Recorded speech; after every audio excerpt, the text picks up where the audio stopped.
Welcome to Zwida Media. If you're new to this channel, please subscribe. Don't forget to like, comment, and share.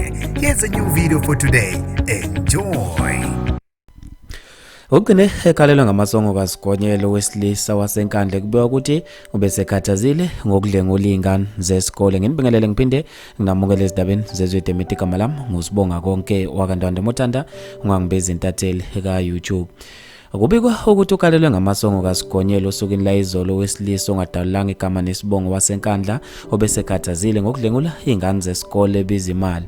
Lo mlisa kubeka ukuthi ke ubesedlengule ingane ezingaphezulu kweziyisithupha. Umphakathi ubusuphuma inqina wamthungatha nakuyila ebesebale khona endaweni yaseThekwini ePinetown. Kubikwa ukuthi umphakathi uphuma inqina wahlaba umkhosi ngalomlisa wayomthola la ePinetown ukubeka ukuthi ubesebhace ekhona ebalekela ukufunwa njengoba umphakathi ubusudine ugane unwabu nazo izingane isuke zabhekisha.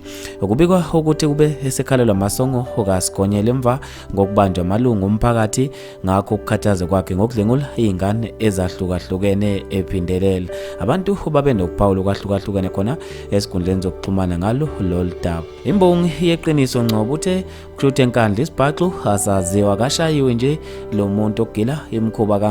Uzindle Sosebe uthe umthetho awuqini eSouth Africa. Umuntu mayidlengelile alisuswe ethuluza uma sekutholwe ubufakazi ukuze ezoyeka ukuhambe egila imkhuba. Unkanyiso Zuma uthe kushuthi lo mgulukudu uzofela ejele ngoba ugila imkhuba. Bafethu maningi kakhulu ama-comment ngizofisa ukwazi ukuphala kwakho ngalolu daba khona lapha kwi-comment section. Mina nje intathela YouTube sengiphuma kanje ngithi awungibambe evidweni elandelayo.